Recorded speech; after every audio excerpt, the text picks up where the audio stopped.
Hi all! Everything in my video is pulled from the public domain, and I am using them under the Fair Use, Fair Dealings guidelines. Everything I say is my own opinion. You should look into this information for yourselves, but I'm pretty sure I'm right. Good morning, everybody. We are starting off with this picture of Catherine when she was at the memorial for the young lady who had been murdered in the UK, because it just shows the amount of emotion on her face. That's just something that you can't fake. You know what I'm saying? Anyway, once again, we have a lot to cover here, people. And I brought my receipts, videos, photos. Yeah, grab on tight because this is going to be good. Here we go. Stories like this one are coming out where Megan was actually seen moving around until the Netflix camera crew got the angle that they wanted. Now, I don't know about the rest of it. They're saying she had to kneel down twice till they got the photos that she wanted, but definitely something weird was going on, and let me show you. I have no problem believing about the Netflix crew moving around to get their shot, because here she is in front of one of the crosses. You see the Netflix guy to the left. So the water is in front of her and the Netflix guy is to the left, and you see he's wearing a pinkish colored shirt, right? You guys can see that. All right, one more time. There he is on her left. The crosses are in front of her. The water is in front of her. Now look at this next shot. Now the water is in front, and there's the guy across the water in the pink shirt. So yes, he changed positions, and she walked around so that they got her from multiple angles. That's the Netflix crew. Here's a little bit more proof for you. You see to the left, the guy with the camera. That's her bodyguard, by the way, in between the camera and her. But that's the guy in the left with the camera in the dark blue shirt, okay? Now, when she kneels down, he moves over to get better shots. Watch this.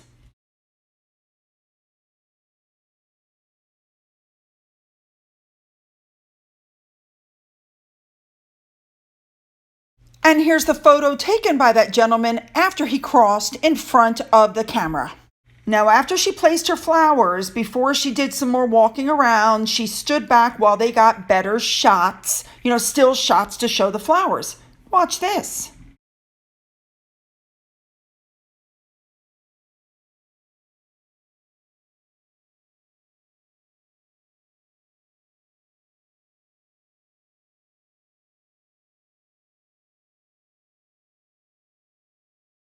Now, when they were done with all of this crap, thank you to According to Taz, who found the video that showed them leaving the site after they got done with their photos.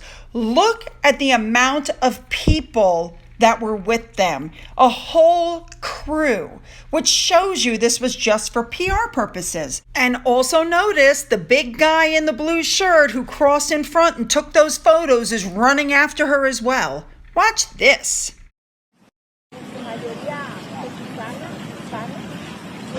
Igual de es un pequeño poblado de alrededor de 10, 8,000 personas de los Estados Unidos, en donde nos encontramos en la plaza principal de este municipio, donde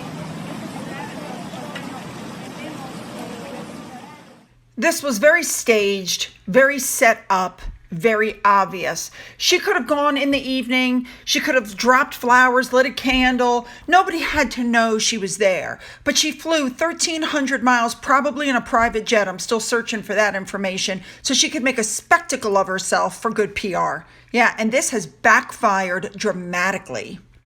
And as a narcissist, she doesn't care if the coverage is good or bad, just so she has coverage.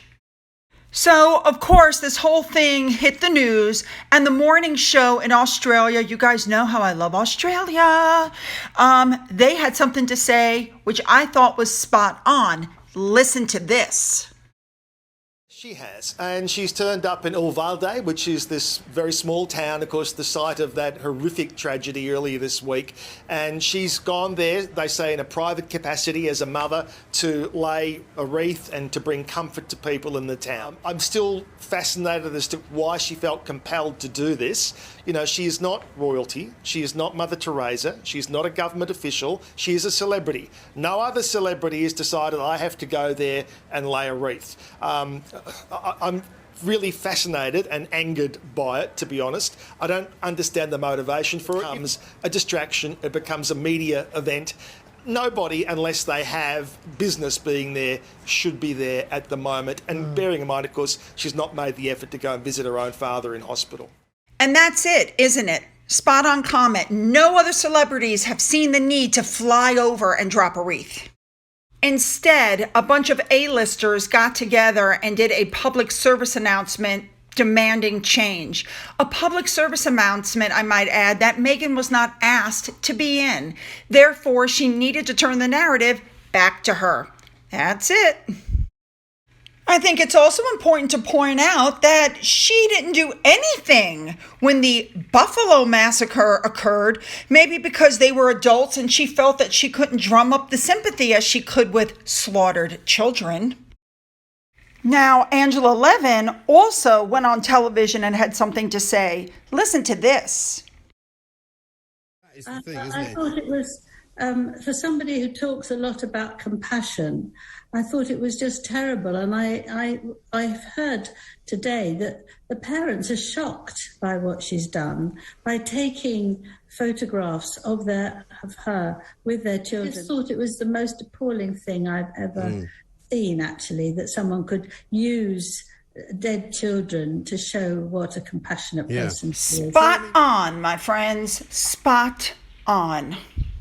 Cameron Walker, as you can see, was commenting that Meghan wasn't expecting those photographers. And Angela Levin pointed out, why didn't she ask the photographers to go away then, that were standing all around her taking all these photos? How come she didn't shoo them away saying this is personal and private, please go away? Exactly. Well, now at least we know the answer to that. She brought her own photographers on the plane. She had them take the photos, and then she had them sell the photos to the different outlets, and I'm sure she got a cut of the money. So don't tell me that she didn't make money off of this visit. I mean, is anybody shocked by this? Because I'm not.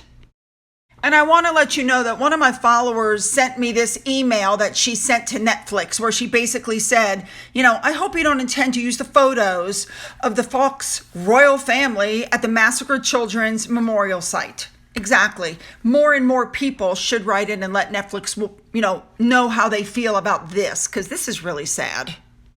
Evie pointed out that the flowers that Meghan brought looked like they're already dead. Mandy pointed out that the flowers Meghan left were probably alive until she touched them. Spot on. Queen pointed out she wasn't praying, she was praying. And Marian Thompson pointed out that, yeah, she's a praying mantis. I completely agree. Disgusting. Paula Martin pointed out that Meghan doesn't care whose children she exploits as long as they're not hers. And Cato actually pointed out that this is a regular thing she does. And you know what? You're right. Who can forget at the height of COVID when children's parents were not even allowed to walk them in or so much as bring them a pencil, that Harry and Meghan went in to plant seeds and made sure to bring a camera crew and took full frontal pictures of these children to be splattered all in the news. And remember, this was going on at the same time that they were suing a magazine for taking a picture of the back of their kid's head. Remember that? How about when they went to Harlem and they donated vegetables which somebody later claimed were rotten, and they promised a washer dryer which, as far as we can tell, still hasn't been delivered, and they gave away quote-unquote free pictures of the bench to these kids, but found out later on that folders were sent home and the parents were asked to send in $5 for the charity, which actually paid for the books. And then she stood there and took a picture with these kids wearing $350,000 worth of jewelry in one of the poorest neighborhoods. Has anybody forgotten that one? Because, yeah, I haven't. Now, I remember showing you yesterday the comment made by this bubblegum person that it was a Texas Ranger who told Meghan to get away, that this was, this was not for publicity. This was a shrine for grieving parents. Remember that one? Well, apparently she went to show up at the school. She had Netflix with her. I guess they were going to take some photos of her kneeling in front of the school. Who knows? And again, it's a crime scene. And Texas Ranger told her that don't come to the school. This is not for a celebrity spectacle getaway. So it'll be interesting to see if footage does show up of her at the school.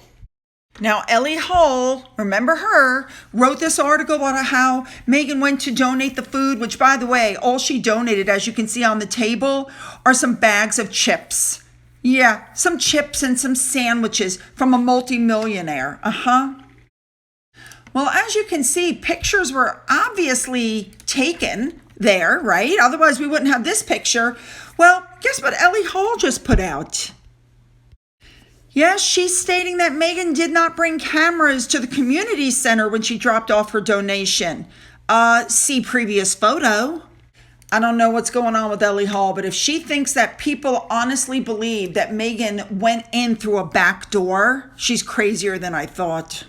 And by the way, this tweet essentially confirms that she did bring the cameras, Netflix, to the site where the crosses are. She's basically saying, well, she didn't bring them to the community center, but at the same time, she's basically confirming that they were brought to the other area. But we already knew that. Ellie Hall also did an update on one of her stories because she wanted everybody to know that Meghan brought 2 crates of those bags of chips and some desserts and some drinks. We all saw it in the photo. Now, I'm not knocking the fact that she brought some food. I'm knocking the fact that as a multimillionaire, that food probably cost her $200. So the next time she's having a fundraiser, I'm going to give the same percentage of my income, which I believe would be a penny. There you go. Now, the next question is, did Meghan actually even bother to spring for the food? Because Central World Kitchen, the people who go around to disasters and feed people, who supposedly, remember we heard a long time ago that Harry and Meghan teamed up with them, and then you never heard another word about it, right? Well, they put up a post saying that they were there feeding people. So would it be so hard to believe that Meghan bopped on over to the trucks and picked up the drinks in the styrofoam cups, some chips and some sandwiches, and walked them over and went, these are from me? That wouldn't surprise me one little bit. And of course the stories are coming out. I'm coming out as a mother. It's personal. Well, supposedly you're also a daughter, right? I mean, that really makes you a opportunistic, crappy human being. I just don't think she sees it. And if this was a personal thing, then why is Mandana Diane Archewell's COO there? I do believe that's her over the left shoulder of the security guard. Yep, that's her. Black glasses, standing to the side, probably making sure that Netflix gets all the pictures that are necessary. Here she is from another angle. That's her. Now, you guys should know that not everybody was happy. There are stories coming out that, where are the roses for your dad? Why are you showing up 1,300 miles from home to make a spectacle of yourself, but yet you can't drive 2 hours down the road to see your own dad? Yeah, that's what everybody's asking. People are upset because this was such an obvious PR stunt. It's really... a couple of people made some comments like you see here. This was a tragic event and she used it for a photo opportunity. Somebody else pointed out that she should be visiting her seriously incapacitated father because she's always seeking self-publicity. And a third person pointed out that she never really paid much attention to Meghan Markle, but the fact that she had the audacity to show up to pay her respects, along with her bodyguards, a horde of photographers, etc., shows that she has no class at all. It's all about her. I completely agree. The problem with her followers is they don't understand the distinction between a life of service and a life of self-service. That's the problem. And for those of you who are still going on and on and on about, well, it's no different than what Kate did, I refer you to the tweet above.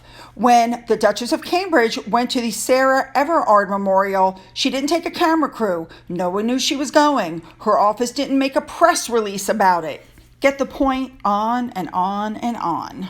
Now, as an update for Thomas, Samantha is saying that Meghan is negligent because she's watching what's going on with their father and doing nothing. You know, I got to be honest, Samantha needs to just let it go, because Meghan obviously is one of those people that once she cuts you out of her life, you're out. Okay? She cut Thomas out. She cut her out. It's over. She's not going to start acting like she gives two craps about her dad, because I think deep down she really doesn't. Now, to be fair, Samantha did tell, Dan Wootton that her father probably doesn't have a lot of time left. I mean, the truth is, he does have a lot of medical problems. He is quite ill. She's probably right. And she's like, Meghan's going to have to live with this for the rest of her life. And they've reached out, and of course, they've gotten no response. And I hate to tell Samantha, she's not going to live with it for the rest of her life because she doesn't care. She's one of those people, she'll compartmentalize it, stick it to the back, and she'll never think of it again. I guarantee you. I would also like to thank Sabira Lowe, No Drama Zone, for pointing out that the UK newspapers made absolutely no mention of anything that Meghan did. They are not going to allow her to dominate the news while the Queen's Platinum Jubilee is about to kick off. They're not going to let her take it over. Nice try, but it didn't happen. And finally, to end this video, I want to say thank you to Sweet Old Thing, who pointed out that Meghan stopped for a spray tan before she arrived. And she's absolutely right. Look at that. Look at the difference. Polo just a few days ago on the right. Nobody gets that tan in just a few days when you're at home with children and you're quote unquote working. Yeah, she stopped and got a spray tan before she showed up. Isn't that convenient? Well, ladies and gentlemen, there's so much information here, I don't even know where to begin. But what it comes down to is this was a complete PR exercise. Really, that's what it was. You guys let me know what you think about all of this. There's a lot. And make those comments good, because you know that I'm reading them and I'm using them. All right? Don't forget to hit the subscribe button and the bell. Don't forget to double check and make sure you're still subscribed, just in case. You never know. You can follow me on Twitter. You can follow me on Getter. You can follow me on Rumble. You can email me. For those of you who have donated to my coffee fund, thank you so much. And as always, you guys, have a great day.